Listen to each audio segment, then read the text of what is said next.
So good afternoon, everybody. So I would like to call to order our Winnebago County Community meeting for the month of July. And so we're going to do the roll call. Mariana Body, Dr. Edward Copeland here, Dr. Terry Ciardini here, Dr. Bill Gorski here, Richard Punter here, Margie Lenmark, Tim Neighbors here, Muhammad Yunus. And then we have our director, Jason Holcomb, and Chelsea Glantz, and Mark Fox. So we have no public comments, and neither do we have presentations. So we're going to go to E, which is our monthly activity report. Sure. So I'll just give you a brief update. All of the program year 6 core program contracts have been fully executed, except for 38 total programs. So we're really excited about that. And Alex, who's playing greeter today, stepped in while Nicole was out and really helped get that to the finish line. So these programs are all, most of them are continuing anyways, but they're all rocking and rolling and moving forward. We also have a new thing this year. I think we've talked about it before. We haven't seen it play out yet, which is at the end of this last program year, we asked the agencies to do impact videos that demonstrated rather than coming to the board and doing presentations, because there's so many programs now. And we have 6 of those videos that have already been submitted to us, and they're up on the YouTube page now, and they're actually really good. So I would encourage, if you get a chance, and maybe Chelsea could send out the link, but it's a pretty easy search on YouTube to just do the @WCCMHB, and you can get the YouTube page, and there's a playlist for the impact videos. And over the coming month, we'll get the rest of those from the funded programs and add those to the playlist. So you'll have them for each of the programs that just completed their last program year. We allowed for a lot of creativity in that from the agencies, gave them some general guidance, and we're seeing that creativity. So it's pretty cool. I'm going to I'll make a quick update on Stepping Stones is having an open house for their group home that we had funded 2 program years ago that had reached completion. That's going to be on July 31st at 2 p.m. if you'd like to attend. And Dick is going to say a few words on behalf of the mental health board at the event. And then there's another opportunity for board members if they're Yes, so it is with the National Youth Advocate Program. So it's a wellness fair. So it is Friday, July 26th from 3 to 7 p.m. So yes, it is at the Stadium. So if any of the board members would be interested, I can do a follow-up email about potentially like being personing the booth with me. So, and they'll be handing out like impact reports and wrap cards and just, general promotion. July 26th? Yes. So it's a Friday, 3 p.m. to 7 p.m. 3 to 7? Mm-hmm. Yeah, I will follow you with that link. So even if you want to do a shift of 2 hours or something and trade off, just let Chelsea know. And I think that's okay. So we'll move on then to action items. So the first is minutes of last month's meeting. Could I have a motion? Tim, thank you. So it's been moved and second to accept the minutes of our last month's meeting. All in favor? Anyone opposed? So our second action item is special conditions being item number 2. Sure, I can give an update, just a brief summary of this. So both of these were special conditions that were made by the board as part of the approval of the program for this year, that they needed to make updates to their work plans to include specific components. In the case of the CCRT team, they were adding in the long-term injectable medications as part of their programming. And so in the board's approval of that program, asked them to make sure that was added to the scope of work in their work plan. And then the other component was for the Prairie State Legal as part of their approval to continue their program. The board had asked for them to give a little bit more specification in their work plan on what specific types of legal services were being offered to the adults with serious mental illness as part of the target population. And that was clearly delineated and defined in the update to their work plan, which is attached to the back. Need a motion? Yeah. So, could I get a motion then that board accepts the changes that it's been moved and seconded? Dr. Kurski and Tim. All right. All in favor? Aye. Anyone opposed? Okay. All right. The next is to talk about our FY25 budget plan. I've included for you here a budget packet that's consistent with what we've presented in the past. This includes the fiscal year 2024 work plan with updated status on each of the items. I'll just note that we've either completed or in progress on every one of those work plan items that were approved by the board last year. So we remain on track in that sense. There is an accompanying drafted work plan for FY25. The big kind of addition is just the management of the accelerator awards, but otherwise everything is essentially the things that we've already been doing, continuing forward. And I'm going to just pull a quick presentation here and then we'll screen share. Those who are watching.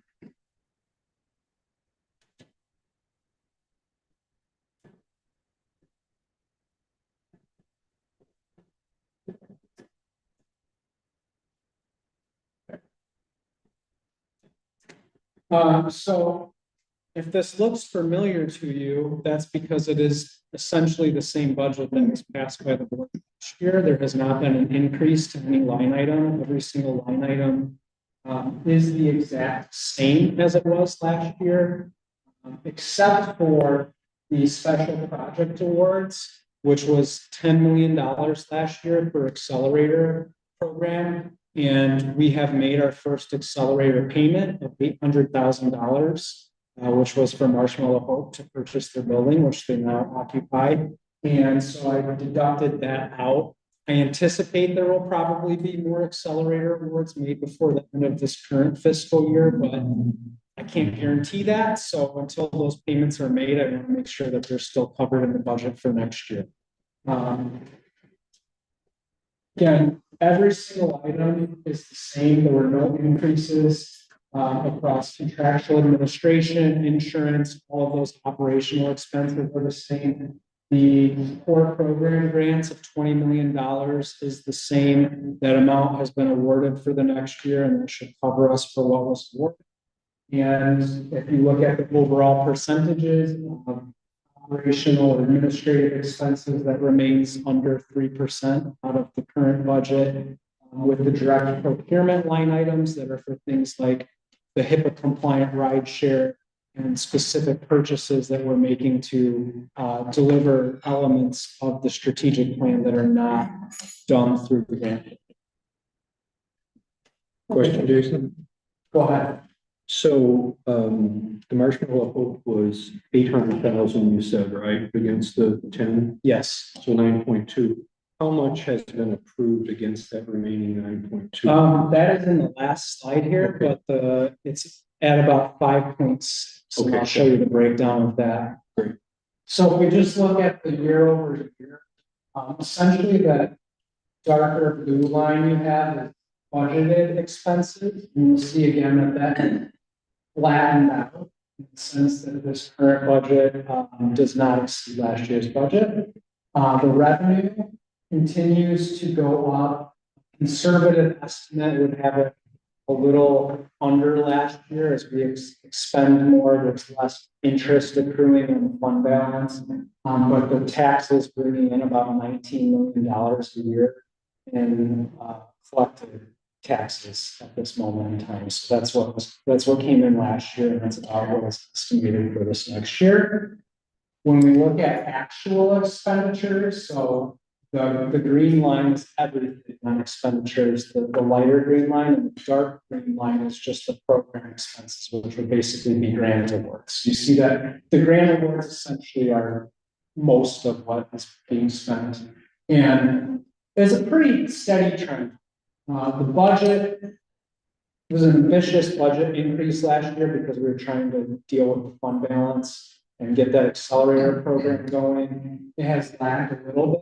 We spent most of the time doing the grant process rather than actual implementation. Now we're in the implementation phase of accelerator awards. So what we see is a pretty steady increase of spending. And for FY24, based on projections that I have through essentially 8 months of actual spending or revenue collection, I've projected what the rest would have looked like for 12 months. And I think we'll be really close to kind of crossing that threshold of actually spending what was brought in, and certainly should increase that next year so we can really start to get some of that surplus spent down. Down here, you'll see, and again, it's kind of hard to see because it's such a small percentage compared to the large, but that is the operational expenses and contractual staff. And, you know, while there was a slight and steady increase over the first 3 years there, that was flat into FY25. And then just a kind of a reminder that what that percentage looks like as we benchmark that to other mental health boards across the state, that the average amount of administrative spending for mental health boards across the state is about 10 to 15%. And that's pretty consistent with national benchmarks as well for a government funding operation. And where we have been and where we will remain for what is budgeted for FY25 is under 5%, whether you're looking at that as a matter of comparing it to overall revenue generation or comparing it to the overall budget that's being approved to expenditures. So what that ultimately means is that more than 95% of the money is going out to the programs who do the services, who do the direct service, and it is meeting the needs in our community as it relates to mental health and substance use. As you can see, these are the awards for program year 4 and through 6. Core programs, which is $60 million in awards for the next, up to $60 million in awards for the next 3 years. And you can see what that now looks like. We've updated that for the 38 programs that are approved across 6 priority areas. And finally, back to Dr. Gorski's question, here's the current dashboard on accelerator awards that have been made. So I believe that is a total of 9 awards currently for just over $5.5 million that has been made, and our first payment has gone out. Any questions about the So, yeah, Jason, so not doing the quick math in my head, so all of the 5, whatever is ultimately awarded and awarded to the recipient, that will still leave a balance on that to still be another round of accepting accelerator awards? We still have, additional accelerator awards. Two of which we have on the resolution today for the decisions. And then we have received two more that have come in now that have been completed applications. So those will go to the preliminary review phase for the following this board meeting and could potentially go on for full reviews. And I believe there's one or two letters of interest that have been filed that have moved to be able to receive a full application. So there is the potential that with what's already been filed, that it would meet the full $10 million. Okay. Thank you.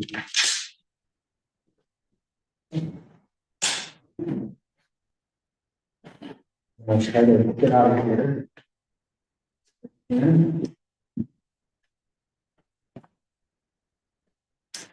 Okay, any other questions? I'm gonna ask for a motion that we approve the budget plan. I'm sorry, watch my language here. That we approve the budget and the work plan for FY 25. Okay. First of all, for approval of the budget, can I have a motion for board approval of the budget? Okay. All right. Motion and second. Okay. Second. All right. Because it's money involved for money. Dr. Copeland. Aye. Dr. Giardini. Aye. Dr. Gorski. Aye. Ms. Martin, I'm sorry. Aye. Okay. Mr. Neighbors. And Richard Connor. Aye. Okay. Then second, we need a second motion for acceptance of the work plan that Jason has just presented. So again, we have a motion. So Okay. And a second. Okay. So again, I'm going to ask in order. Dr. Copeland. Aye. Dr. Giardini. Aye. Aye. Ms. Lindmark. And Mr. Neighbors. Yes. And Mr. Clark. Aye. Okay. All right. Then the next on our action list is going to the resolutions related to the awards. And here we're talking about resolutions authorizing the Winnebago County Community Mental Health Board funding and allocation for special project funds for the accelerator award applications.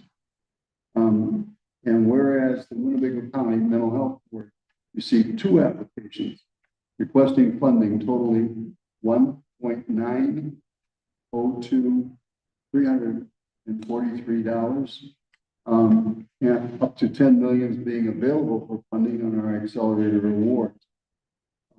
Therefore, be it resolved that the Winnebago County Mental Health Board shall fund following proposal after review of the applications, and that's to Stepping Stones of Rockford for the amount of $1.5 million for an agency expansion of treatment options. It is also a board decision that Winnebago County Mental Health Board shall not fund following proposal after review of application, and that is the Rockford Park District. And the rationale is the timeline of the proposal does not align with the funding priorities. And that was for the Mine Center. So that's the two applications that we have had.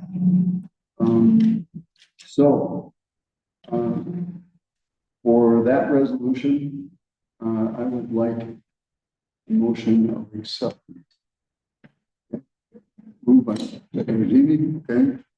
First and second. Because money involved, I'm going to do our Dr. Copeland. Aye. Dr. Giardini. Aye. Aye. Ms. Lindner? Aye. Mr. Davis? Yes. And Mr. Winter? Aye. Pass. So, then with our next resolution authorizing an emergency funding program for years 4 through 6. Okay. Yeah, if you wouldn't mind, I'll just provide a little bit of context because I think it would be helpful, even for those that are watching to understand what this means. Probably dating back to almost a year ago, there were a few programs that had lost funding because of BOCA. And one of the discussions that the board was having was what should emergency funding look like, if anything? And when we had those discussions and updated the funding policy, what was decided was to keep emergency funding limited to the programs that are being funded by the board, but to allow for some type of mechanism that if something happened that was outside of the program's control, that would keep them from being able to continue their program, that there'd be some allowance for that, but that it'd be capped so that there's not situations where just eating through the budget for one program and other programs don't have that opportunity. So what has been designed both through the funding policy, but also each of the core program funding agreements is that they have the ability to ask for up to 10% of their total budget in kind of a one-time emergency funding request if something happens out of their control that would otherwise keep them from being able to execute the program. And so we did pretty immediately receive the first request there. As you will, if you kind of read the notes, there is a situation in which the state's attorney's office had errantly filed a 9-month program budget rather than 12-month. And so as they were going through and finalizing their documents to start their program, discovered that they would not be able to essentially operate their program on the budget that was approved. There really is no other mechanism to deal with that because all of the funding that was allotted for programs has been allocated and awarded. So emergency funding was really the only way for them to attempt to mitigate that, and did make the request to be considered for emergency funding. This is the state's attorney's office? Correct. Yes. Trying to wrap my head around. Thanks for the explanation, Jason. So, did they receive a multi-year grant? Yes. So, are they moving their own money from an outlying year into cover the 3 months of this year? Is that where it comes from? I will maybe let a member of a representative from that program answer that question. Just now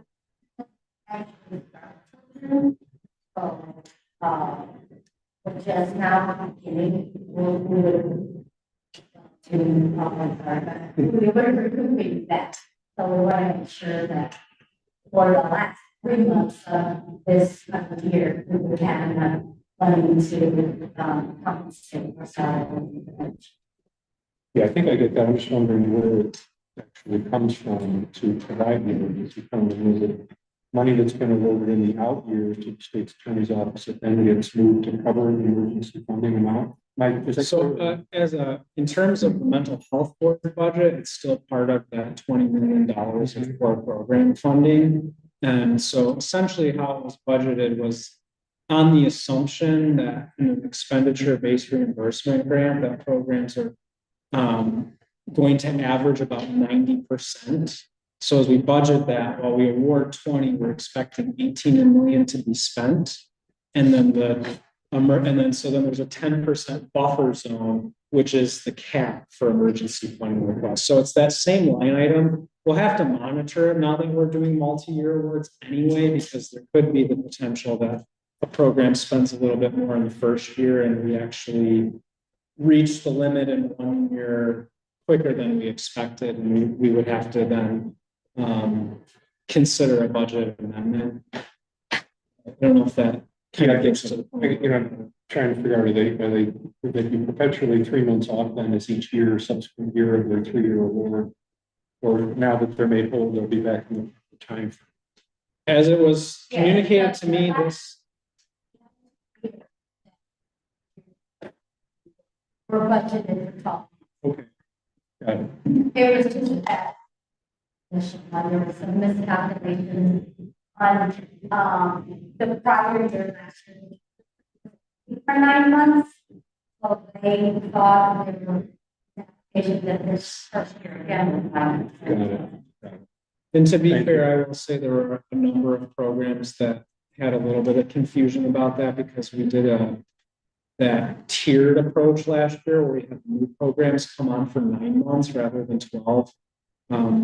We did our best to try to communicate that to everyone, but there were a few that had issues with it. But I believe this is the only one that's us. With that said, I would like to, move ahead and somehow, I'm sure we can pull this back. To make a site visit, so we can hear exactly what's going on, and see what's going on at the same time. I think that's important. Speaking for me as a board member, when we make these site visits, yeah, we want to see what you're doing. And because we hear these sort of things come in, yes, we all make mistakes, hardly, what was the real world. But it's not set up like that. Okay, so please don't be opposed. Show up. Good. Okay. So whereas funded programs may request through written request of up to 10% of their total current program year budget for a one-time allocation of emergency fund to continue that program. Therefore, be it resolved, the Winnebago County Community Mental Health Board, that Winnebago County hereby approves the emergency funding for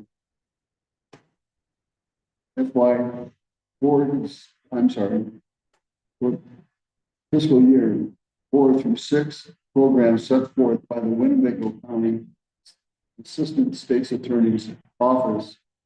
The total increase of $33,527.54.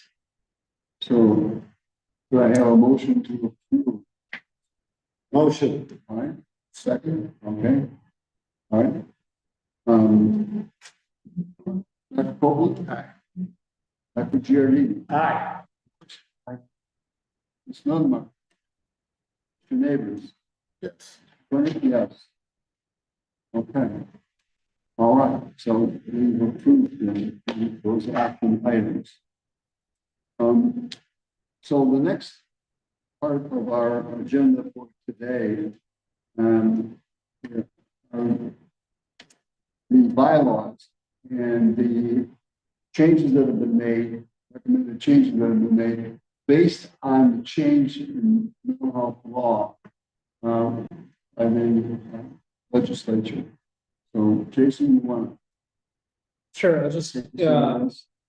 just so there have been numerous changes to the Community Mental Health Act over the last 2 years. A lot of that's been coming because mental health is such a big issue right now. There are numerous townships and counties across the state who are passing referendum to start mental health tax. As it stands, now McHenry County is also on sales tax, but otherwise most of those are property tax levies. And there's been issues with their ballot language it's been numerous issues that aren't really directly related to the Winnebago County Mental Health Board, but because they've been issues happening across the state, some of these boards have advocated and tried to essentially fix some of their problems through legislative changes. For example, one of the things that recently changed in the most recent change to the act was mental health boards that levy a property tax have now been taken out of the PTEL requirement, meaning they don't have an annual increase cap. They're only capped at the total amount that is on their ballot language, which I believe is like 15%, or however that works for the property taxes. This particular issue happened in Elgin, where they set their budget $45,000 the first year, and then they were stuck in that they couldn't get out of it because they just, once they set it, they could only increase it by a certain percentage every year. So through that, there were a number of boards who were advocating through the state association ACNI to make that change, and it did go through. There are other changes that do directly affect the Winnebago County Mental Health Board, and because of that, have made the bylaws in some ways in need of an update to better reflect them. One of those things happened actually in the last legislative veto session, in which the city of Rockford received 2 appointments to the board. And so the bylaws, for example, right now says 9 board appointments. That needs to be updated to reflect up to 11.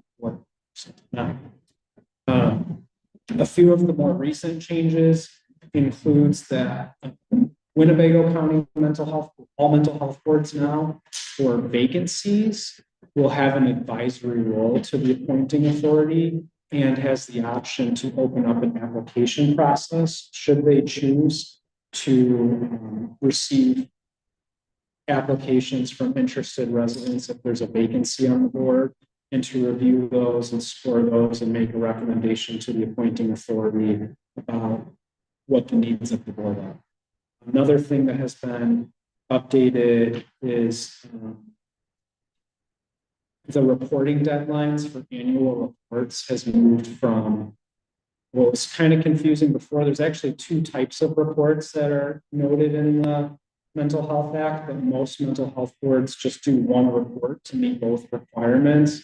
And previously they were listed at, one of them was due in 90 days after the fiscal year and one was due 120 days. Well, a lot of times the fiscal year budget, the fiscal year is not closed out until 90 days after the end of the fiscal year, because we're still submitting grants, awards for October reimbursement. We might be submitting those in December. And so it's a very difficult deadline to meet. And with that change, that now extends to 180 days. So there's just a couple of examples of minor changes here and there, but just to keep our bylaws kind of in compliance and up to date with what the statute says, it will require a bylaws change. So I wanted to not only make that update to all of you, but also, since we are at a moment in time to make bylaws changes, to open it up for discussion if there should be anything else we should consider having legal review and making those updates. Let me understand this. Maybe I'm confused here. So a mayor of a community can add somebody to a mental health if he or she chooses? No. No. The mayor of the city of Rockford can appoint 2 board members to the Winnebago County Mental Health. It is a very narrow. It was specifically written toward Rock. So was this one of those late night legislative things? Yeah. This was in the fall session. I totally oppose it. I want to go on record that I totally oppose when we have all been appointed for reasons that we represent what we believe is the county. That is not representation. That's an appointment of a different story. So I go on record just so I can say that. That's too bad. That's too bad.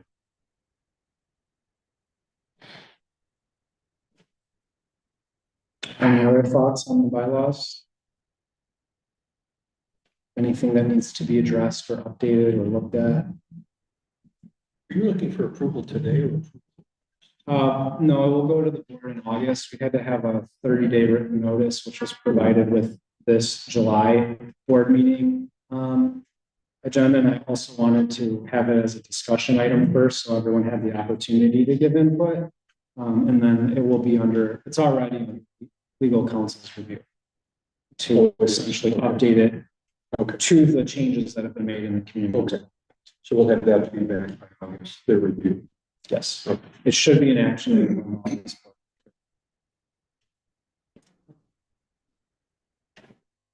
Okay. All right. Okay. Other matters? Do we have anything other items that people would like to discuss? Or bring? Hearing none. I'll take it on motion for adjournment. So moved. Okay. Second, A second. since you can't do it. All in favor? Aye. Okay. All right.